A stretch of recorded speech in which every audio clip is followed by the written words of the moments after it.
Good morning, good afternoon, and good evening. Thank you for taking time out of your busy day to join us for a very special webinar featuring a live chat and demonstration with Mojo customer Walsh University. Before we get started, I would like to run through a few housekeeping items. All attendees today are on mute, so if at any time you have a question for one of our presenters, please submit them through the Q&A function on the GoToWebinar panel. I'm going to hold all questions until the end of this presentation, at which point I'll also review the details around how to receive your free access point. I would now like to introduce today's presenters, Brian Greenwell, the VP of Administration and CIO at Walsh, and Rick Sievert, Network Administrator for Walsh. Today, Brian will be talking about the rapidly changing needs and issues faced by IT in higher education. In addition, Rick will give you a live look at Walsh's modern IT network and how they're using Mojo Networks to address the many common issues faced by network administrators today. Mainly, they want to make sure the Wi-Fi doesn't stink for their students so that they can maintain retention and not lose any students due to a bad experience. Before we kick off, I'd like to just give you a few facts about Walsh University. Based in North Canton, Ohio, this university has 3,000 students with a main campus that has 26 buildings and 10 residence halls. They have 70 Mojo access points currently deployed. This is phase one, with the W68 with the wall plate for the dormitories, and the C120, which is our wave 2 access point for the common areas which experience higher traffic. Walsh was able to roll out Mojo in his total deployment taking only 6 weeks, which was far less than what they had budgeted. This really simple installation saved them time in rolling out the new APs. A little fact about Walsh enrollment is that it has grown 80% since 2002. With this massive influx in students, you can imagine the number of devices that have increased on campus and what that's done to the network. And finally, their Wi-Fi performance issues, it really goes back to what their controller-based wireless was offering. It really lacked in throughput and reliability. And so with just those few facts in mind, I'd now like to kick it off and introduce Brian. Again, Brian Greenwell is this VP of Administration and CIO at Walsh University. Thank you, Brian, for joining us today. I'd like to start off with asking you to give us a short description of the Walsh campus and really what your networking infrastructure was like before Mojo. Thank you, Erica. Walsh University, we're a Division II independent Catholic institution. We were founded in 1960 by the Brothers of Christian Instruction. And what we have on campus is we have this great little close-knit faculty-student interaction that allows our 3,000 students to really thrive on our campus, and also, when they get out to the workforce. So we look at a lot of service-oriented relationships that the students can do with the faculty and the local community. And these students come from 40 states and 35 countries. So we have to provide a lot of different things on campus to appeal to those students that are coming from different countries, from different states. The primary student body that we do have comes from the state of Ohio, but as we reach and pull in more students from other areas, they seem to have different needs and wants and things that they want from an area. So we're located in North Canton, Ohio, like you had said, and this is a great little city, North Canton, Ohio. We have a great campus of 136 acres. It's almost like a park-like setting. And like you said on your slide, we have 26 buildings and 10 resident halls. And of those 10 resident halls, we've built 3 of those in pretty much the last 5 years because of the growth that we've had on campus. So we try to house quite a few of our students. We have a good commuter base, but we have a great residential population that stays on our campus throughout the year. So that's kind of a quick overview of what we have on for our campus. Well, with that amount of students that we have on campus today, it did create a lot of changes that we needed to do to our infrastructure. What the students were bringing onto campus, what some of their needs were for networking, what they wanted to do in their resident halls, gaming, watching videos, things of that nature. So over the last 3 years, in order to address a lot of their needs, we had to do a major upgrade to our infrastructure. We were strictly a Cisco-based infrastructure. We had a backbone throughout our campus of a 1 gig backbone, and which was great up until probably about 5 years ago, when we started seeing the influx of students bringing on a lot more devices on the campus, the gaming systems, and the cell phones. They went into the smartphones as opposed to the old flip phones, smart TVs, things of that nature. So over the last 3 years, we've been really beefing up our network. We've changed out our major cores, switching gear cores. That still remains as a Cisco product, but we changed our access layer out throughout the campus to a Juniper switching gear. And we also laid almost 10,000 feet of new fiber around campus in order to prepare for that piece. That was all said and good, and it was great for those students that came on to the campus that were plugging their computers and hardwiring them into our ports. So, because every student, in the resident halls had 1 port per person, that's how they got onto the network. And up to, let's say, even 5 years ago, wireless wasn't really a high consideration for those students because the need wasn't really there. Well, that all changed rather quickly, So what we did, 5 years ago, we did a lot of distributions of the Cisco access points, and they were only located in strategic areas throughout the resident halls and throughout campus. But those old Cisco access points couldn't really give us the throughput and the connectivity that the students were requiring. One of the things too is those Cisco access points were operating through a controller-based infrastructure. At the time, it was a great product, a very expensive product. But the problem is reliability on that controller base. We need to have some type of a redundancy to go with that. So now we're looking at 2 high-priced Cisco wireless controllers in order to get that system to work correctly. So as things progressed, we went into the new AC access points to give us higher throughput. We found too that our current wiring and infrastructure wasn't going to be able to handle the new Cisco wireless access points, because we had an environment of old Cisco and we were trying to put new ones in. And if we would have upgraded our infrastructure on the wireless side to Cisco, we would have lost a couple hundred access points that we would have had a much larger investment. So what we needed to do is look and say, where can we go from here?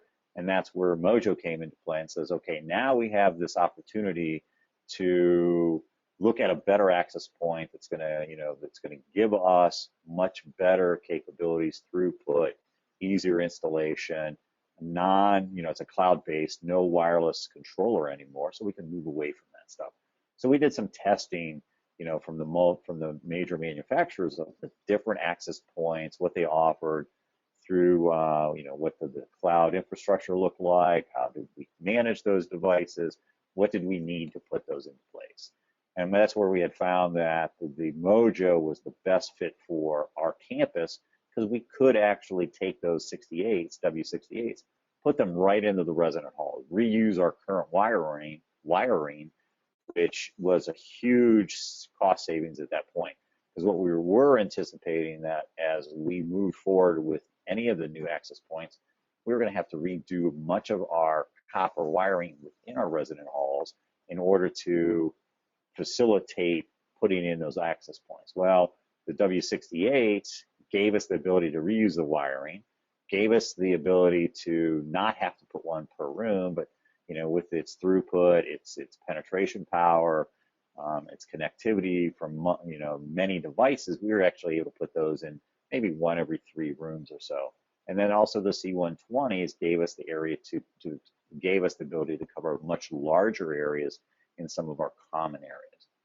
So, and one of the things we looked at too is the biggest thing is we started to see on campus is everybody's concerned with the piece of retention, and that retention is key as we move forward. And if those students, since we're a tuition-based revenue institution, we need to keep those students, and you find that those students from year 1 to year 2 fall off for different reasons.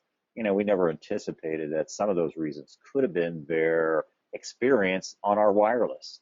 As the students came onto our campus, the new students coming onto campus don't realize that they could actually plug in and use a hard wire anymore.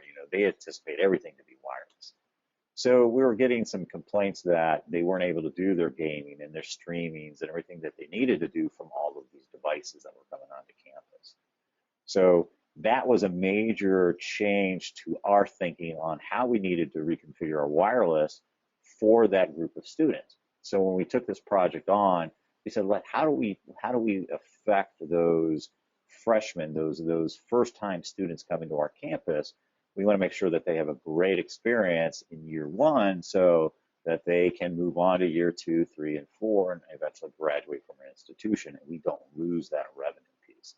So this first phase one was looking at kind of capturing those freshman students, getting them the great experience that they really were expecting, because they want to see what they did at home. They want to move all of what they did at home into a campus environment and not lose any type of speed, connectivity, lack of being able to play games or different types of videos and things of that nature.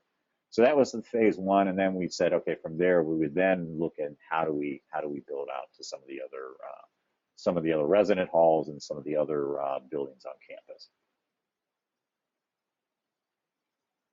Great, thank you so much for that overview.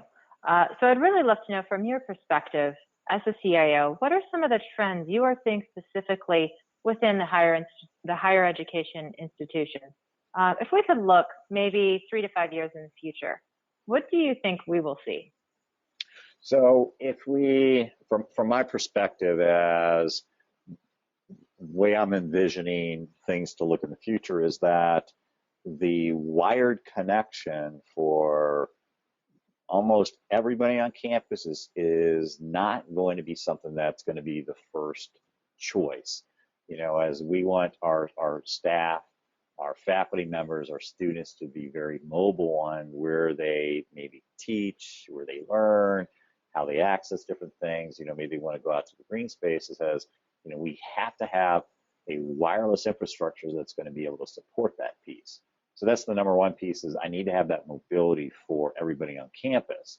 Even in an office environment, somebody wants to move their desk around, I don't have a port on that wall for that faculty member or that staff member to be able to move their office the way they like it. I have to do rewiring, or I have to run cable around and that nature. And in the past, the wireless didn't have the speeds that was going to give them that same wired connection. But now as things move forward with the technology and wireless, that's going to be there, and it's going to give them the same experience. So they can pick up off their docking station, walk around, teach wherever they want to. It's also going to be a case too where those students, faculty, and staff need to be able to walk around seamlessly on campus and still maintain that connectivity and still do what they were doing. If I'm working on a paper, or I'm working on a project, or I'm video streaming something, or I'm doing some kind of a teleconference, and maybe I do want to pick up and move someplace else, I don't have to disconnect and reconnect. I need to have a seamless wireless infrastructure someplace to be able to facilitate that. And what that's going to create is, it's going to create, that excitement for our faculty and staff to be able to do that. It's also going to reduce some of the labor that I see within the IT group, having those people that have to actually physically maybe move someone's computer to someplace else, rewire, something of that nature. And I think everybody sees in their budgets is that those labor costs have to come down somehow. Any private independent institutions always look and saying, how do I cut labor costs? And, and IT is not we don't bring the money in, we're not that profit center. We're kind of that black sheep, and we're kind of sucking money out of the institution, but it's a necessary evil, but we still have to, control those costs. So that's one of the biggest things I'm going to see in the future. The other piece is, we look at the security things. The security standpoint says, okay, with all the different things that are happening in the internet today, the hacking and the breaches, you see a lot of higher educational institutions are becoming under attack from various hackers around the world. And, you have institutions that have proprietary information, they were working on patents, and maybe they have special processes or different type of research that they're working on that these people are coming into looking and saying, how can I capitalize? How can I steal that information and have my own capital gains or sell it to somebody else? So we have a big whole security piece that's going to be in place. And a lot of institutions in the past were that open type of an architecture with, people could do pretty much of anything. And now we're starting to see with all of the breaches and hacking going on, that security piece is becoming critical. And, and that's another reason on the Mojo Wireless we looked at and says, you guys are coming from that environment of a security, having that WIPS infrastructure that allows us to capitalize on the security aspect of a wireless, but bring it into our own infrastructure and be able to support it at the edge and not doing some of those things we do internally. So those are two of the things. And then also two is, as those students that I had mentioned in the past, as those students come onto campus, they're expecting more and more and more and more. So as they were at their homes and they were doing all the different types of gaming, streaming their video content, everything else that they needed to do, is that they need to bring that onto campus. And those students today, what we're finding is they're the ones that are staying in the resident halls. Maybe they're getting a group together and they're going into a couple rooms and they're doing, a lot of online gaming. They're doing their YouTube and their Netflix and their Hulus, and that's where we're seeing a lot of our content on our infrastructure. If I look at the bandwidth that we have that we're contracted for our internet, we see that 60% of that, at least 60% of that, is taken up by the students that are doing those activities that are kind of occupying their times, the gaming and the watching of the videos and of that nature. And that's not going to change. It's going to keep increasing. And that's kind of what we've seen in the last 3 years.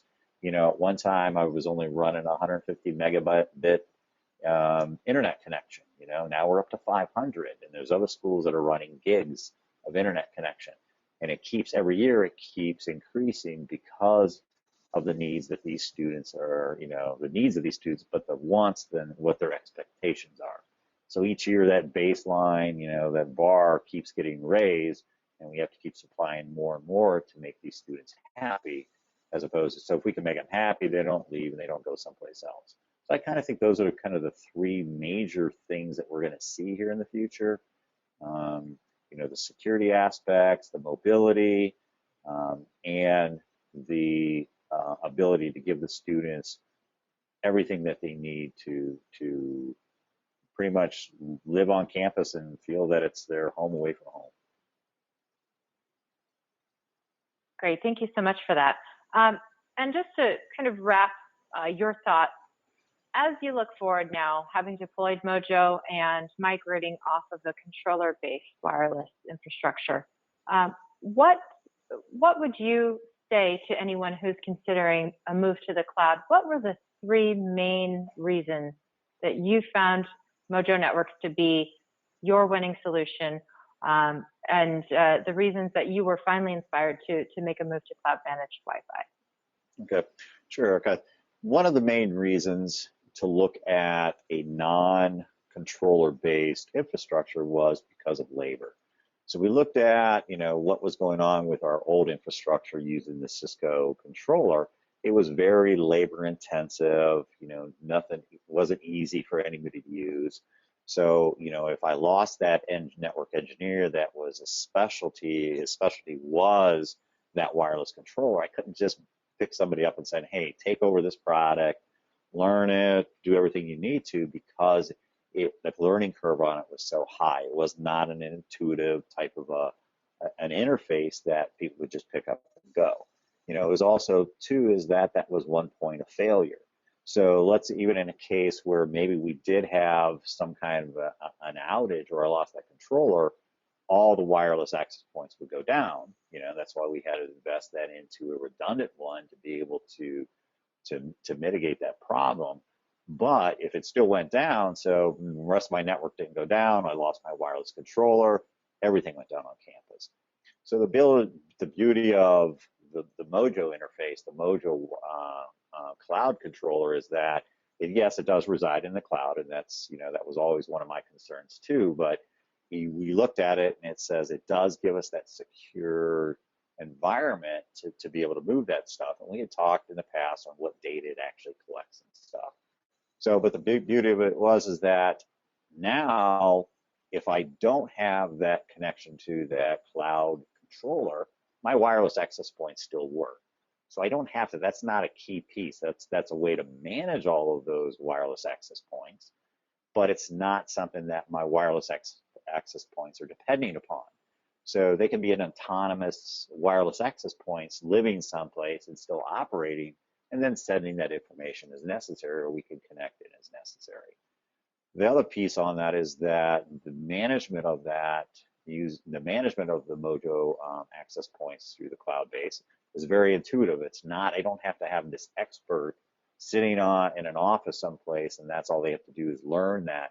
They can do multiple things now, pick up, go into that controller, the cloud controller for Mojo, and now I got this great little interface that I can see exactly what's going on, quick configurations, who's out on the network real quick. If I need to make adjustments, we can do that fairly easily. So now that person is just not maybe a dedicated Cisco wireless person. Now they become, that's just a small little piece of their daily activities. And over the last couple of years, everybody's, like I said, budgets are shrinking. You're reducing the amount of people. So, in my staff, my network engineer does multiple things. He might be a telecommunications person, a network person. He'll help out on desktops. So they do a lot of different roles as opposed to that single piece, that vision of just looking at doing one thing every day. So that is that piece. Plus, we start looking at the cost. In the past, everybody would approach me about moving to the cloud, but every time you started running the numbers and you're going, hey, that's a great idea, but my return on investment over a long period of time, I'm going to start paying too much for that cloud when I might as well just say I'm going to just do everything in-house. This was a completely different type of pricing structure that says I can get all of this stuff. I buy that wireless access point, I get the cloud management piece, and I have licensing that's, depending on your contract, could be 5 years. So now I've got everything tied up into one cost at one time, and I'm not worrying about like the Cisco pricing model that says I'm going to nickel and dime you. I'm going to sell you this wireless access point or this controller, and now guess what? You got SmartNet, you got everything else on that you're going to have to pay for on the year after year after year, and that cost over 5, 7, 8 years on however your longevity is on your wireless access points and controller becomes too large. So I needed to reduce that cost. So that's where looking at that Mojo solution was giving that to me. It was giving me some way that I can reduce my costs for a better product that was easily managed by my IT workforce. That's great. And I think this is a great opportunity for us to now take it to Rick Sievert and really talk about the network, since he is the network guy at Walsh University. So thank you again, Brian. And now we're going to go ahead and introduce Rick. Good. Thanks, Erica. Hi, Rick, and thanks for joining us as well. Since you're the network guy at Walsh, I thought people might want to know, what is an average amount of time you would say you're spending on configuration of your network versus monitoring and troubleshooting? Well, we have a hybrid network right now, both Cisco and Mojo, both controller-based and cloud-based. And there's quite a bit of difference in that. For instance, the controller-based, you have they have a second device to configure, which is the controller. And then, of course, you have to configure each access point. It takes quite a bit of time. With the cloud, it takes quite a bit less time. The cloud is already set up and updated by Mojo, whereas the controller, you have to make sure it's updated, has the right operating system and all that. As far as access points and configuring the SSIDs, really only takes about 10% of my total time in wireless management time to set up the SSIDs and create the policies, the user policies, even setting up radius initially only takes a small amount of time. That leaves the rest of the time for me to passively monitor and actively troubleshoot any problems. I really, to be honest, I haven't had that many problems yet with it to troubleshoot. But the few times I have, the cloud-based system that Mojo gives me a great amount of information right on the screen, and is easy to navigate to find out, to drill down and find more information, and helps in troubleshooting, which is my goal. My goal is to get as much information as quickly as possible, usable information. I'm kind of a one-man show here at Walsh University. I don't only run the wireless, I run the wired, the security, and so I don't have a whole lot of time to manage the wireless. And of course, we're using the cloud-based. I found it's a drastic reduction in the amount of time. Also, as far as if we go back to setting it up, as the physical setup is easy. It's easy to mount the Mojo product, the Mojo access points. I had a student intern do it over the summer. He did it in the dorm, so he sets it up and just plugs it in, and the cloud-based control system will find it. Makes it very easy. Great, thank you, Rick. And it's interesting how you say how much time you spend troubleshooting the wireless network. We found in our own research exactly this. The IT administrators were spending an exorbitant amount of time troubleshooting because they weren't given the right tools to quickly solve or proactively solve. So do you have an example recently of a troubleshooting activity you had to perform in the school's wireless? Yeah, I mean, most of my troubleshooting problems and my problems have to do with connection issues, and logging into our student network, which is controlled or authenticated through Radius. And that's sometimes the problem. But most of the time, that problem is the device is not flipping over to the device is not flipping over to the authentication page correctly in the browser. We've had more problems with a specific make of devices over others, but we really have to troubleshoot to make sure that that is actually the problem. And a lot of times on the Aware and on the controller, their new controller, the Aware, the cloud-based controller, we have that information there, whether they're getting a DNS or getting DHCP, they get the page, and whether the authentication fails or not between the Radius and that. It also shows things like DNS failures and things like that, and how much time it takes to be authenticated on the network. But that's pretty much the most problems I do have with that. I haven't had much problems with range or speed. And just there's only some connection issues with the students in the dorms. It does look a little different than the Cisco, the last one, so it's been some adjusting time for the students. But once they get in and once they get authenticated and start using it, I haven't seen many problems. Well, Rick, I think this is a perfect time that we transition and actually show some folks online how we might go about solving an issue like this. Even more so, I'd love to see if you would show the Walsh Network live and walk us through some examples and best practices. Would that be okay with you? Sounds great.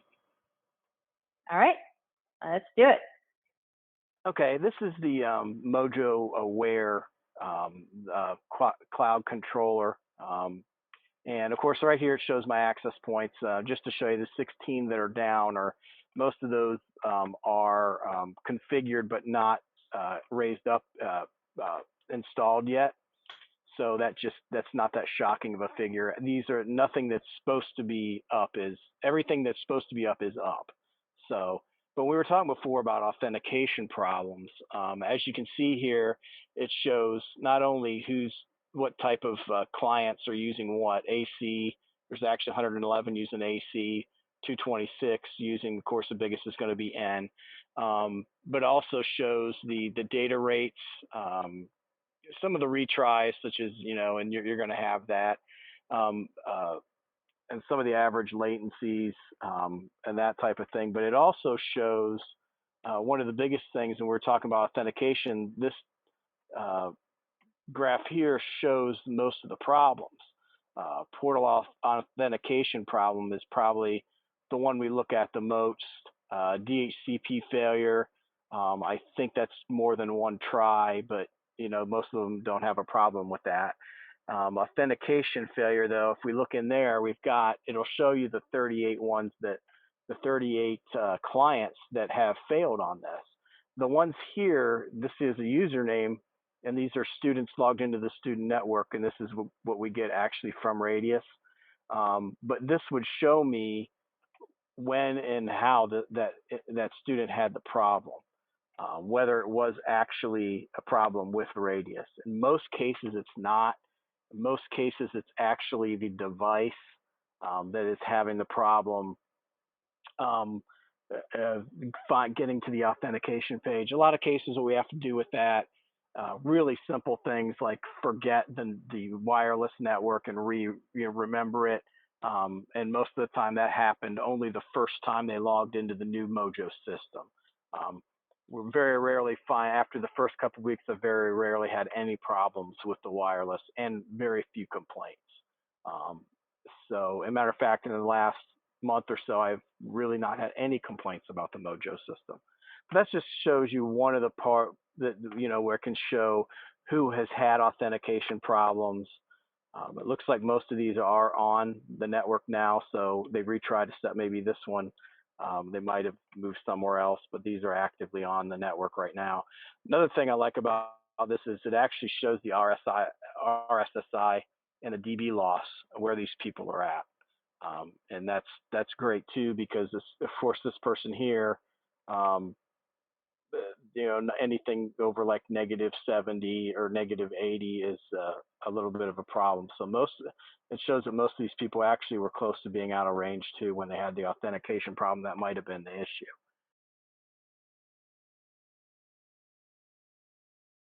Some other areas of failure in here too. Of course, might be incorrect key, some MAC filtering, things like that.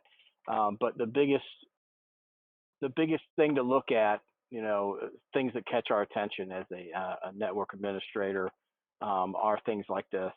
Clients that have the most failed connections, for instance, whether they're having a specific problem with this.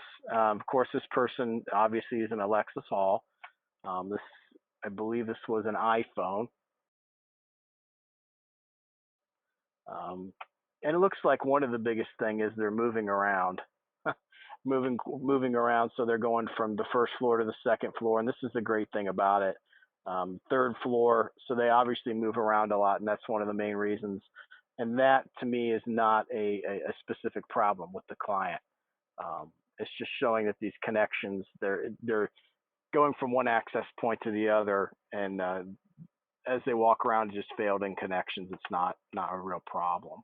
Also, if we go back to the dashboard,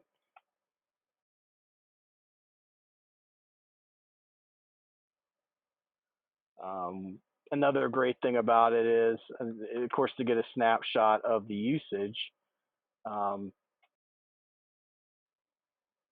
Right now, I do not have the application visibility turned on. As a network administrator too, one of the other important things that I do is I'd like to see usage of the network. And if you notice here, our network usage is here at Walsh. It's might look a little unusual to you because we're running the highest at 4, 5, 6 o'clock in the morning. And if I went back farther, it would be really high, 11 midnight.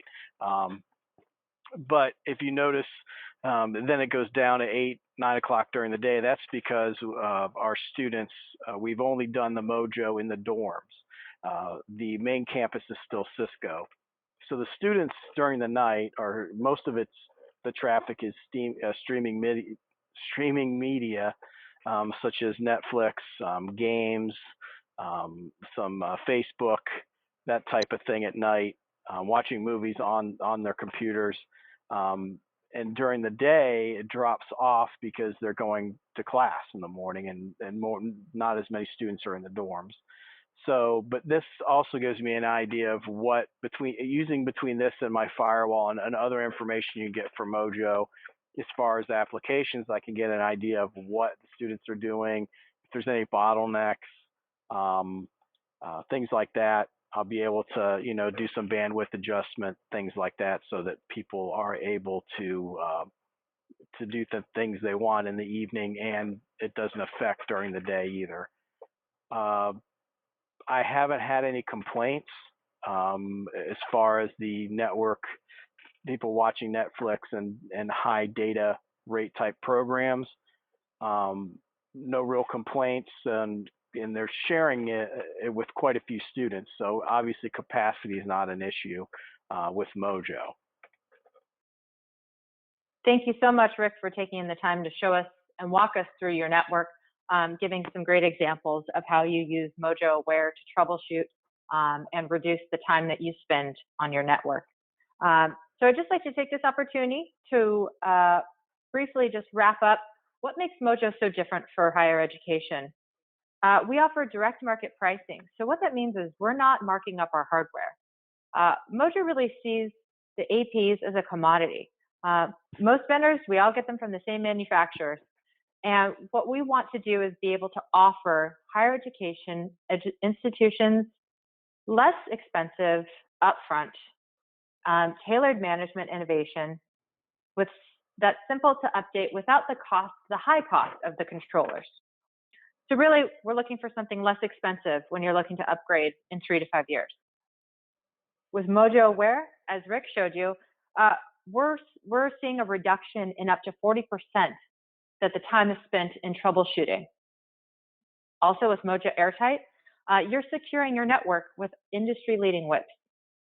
And finally, highlighting a new product, Mojo C130, this has a dedicated sensor for scanning. So what that means is that your applications are never interrupted, your security is never interrupted as you're scanning your network. So I'd now like to open it up for questions. So if anyone would like to ask Rick or Brian a question, they are available now. And if you're interested in diving deeper into the dashboard, you can go to mojonetworks.com and either request a demo, and an account executive will reach out to you ASAP. And in addition, we'll be reaching out to you to get your free access point. All of those who attended live today will be receiving a free 802.11 AC access point. Current Mojo partners and customers are not eligible, but if you do have questions, please feel free to call us at the number on the screen, or you can send an email to myrep@mojonetworks.com. So thank you, Brian and Rick, and have a wonderful day, everyone.